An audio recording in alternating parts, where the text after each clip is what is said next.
Welcome back, ladies and gentlemen. MMA Oddsbreaker here on a Sunday afternoon. Mr. Rama,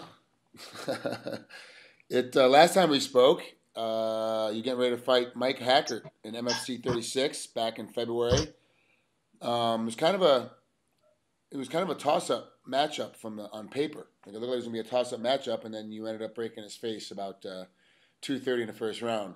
You're 6-0 now. You're killing folks. You're fighting a 7-1 Chris Barnett, but he hasn't faced the same kind of competition that you have, and even though I think he hits just as hard, I don't think he's just as accurate with his punching.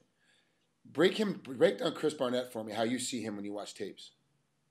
I see him as just an athletic guy, heavy set, short. He likes to brawl.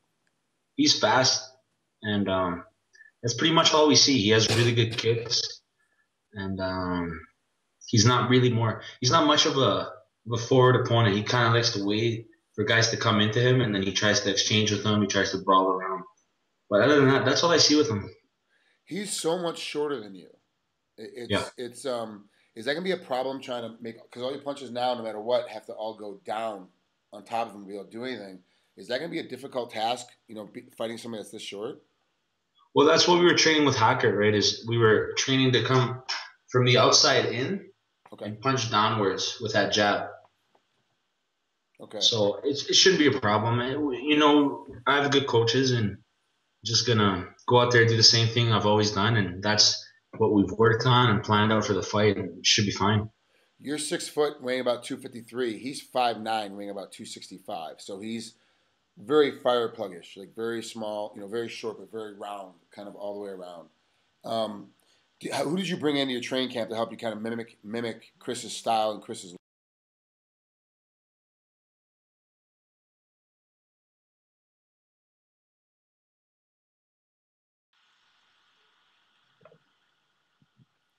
You there? Sorry, I lost you there for a second.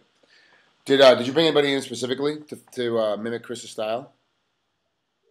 We have a couple boxers and stuff like that, but nothing. You can't find people that fight like certain people. Chris is really different. With Hacker, we could have brought in a few boxers and stuff like that, but we're not gonna find a short, heavy guy that can move as well as Chris, right? And I'm trying to bring in as many guys as I can, shorter, faster guys, bigger, stronger guys, just so I can have every aspect kind of down. And other than that, no, we couldn't find anybody like Chris, but we'll be fine. It's not a question really if you're gonna be fine or not, because obviously, like I said, you've only had 6 professional fights, you've won all of them, 3 KOs, 3 submissions. You pretty much can go anywhere you want to finish a fight. If this gets to the ground, what kind of techniques you have to use when you're on top of Chris? Is it gonna be more of a ground and pounding matchup? Or are you gonna be looking for a quick submission, trying to grab like a rear naked choke or a Kimura or something? When I'm on the ground, I'll take what I can get, right? I try to focus more on positioning and pressure. I try to keep the pressure on the person and good position, and to stay heavy and make sure the person doesn't get out of that position. So whether I get a submission or I get the TKO, that's really up to what happens, what Chris does, I guess. But when I get on top, believe me, I'm staying there, and the fight will end.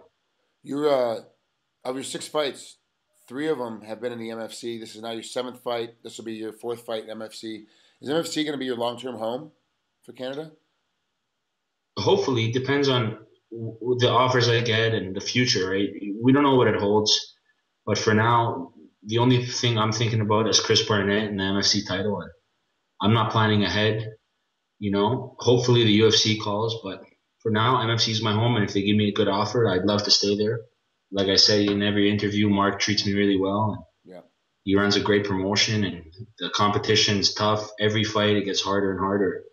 I love it. It's a great show. I love being there. I'm happy to be there, and I'd be happy to re-sign with them anytime. Mark and Scott Zier, they do a really good job of kind of putting on for Canada, getting on a lot of you guys some notoriety over here in North America, so that we can see you down in the States as well. Up in Canada, we can kind of get some looks at you. Have you noticed an increase of your fan base, whether it be at Facebook or Twitter or Instagram or anything, where you've seen an increase because of your record now and the fact that you are getting a lot more TV time with MFC? Somewhat, but me, I try to stay away from that social media. A lot of people like to go out there and talk and all that kind of stuff, and that's cool, right? That's part of the whole MMA game and being on television and whatnot. But I like to focus just on training, and that's always going to be my main focus. So, no offense to any fans or anybody. If I see somebody on the street and they say hi, cool. I'm a friendly guy. I'll be cool with them and everything. But I won't go out of my way to go and try to make friends. I don't have time for that. I have a lot of training to do and goals I've set to go out there and achieve. Perfect. I like it. Well, thanks for coming on with us here on a Sunday afternoon. I know it's you'd rather be sitting around watching TV and getting your one rest day in that you have. So I appreciate taking a couple minutes to be with us, and good luck May 10th up there in Edmonton with Chris Barnett. It's the main event title fight. It's going to be interesting to see how quickly this fight gets over, because I really think the fight's not going to get much out of the first round. I just think you're too much for him to handle in any aspect of that game. So I would prefer to see you knock him out, but I'll be more than happy if you give him a submission too. So. Whatever happens, happens. I'm prepared for everything, and you know that. Oh, yeah, absolutely. Thanks, bro. Appreciate it. We'll talk to you again soon. Thanks a lot, Frank. Take care.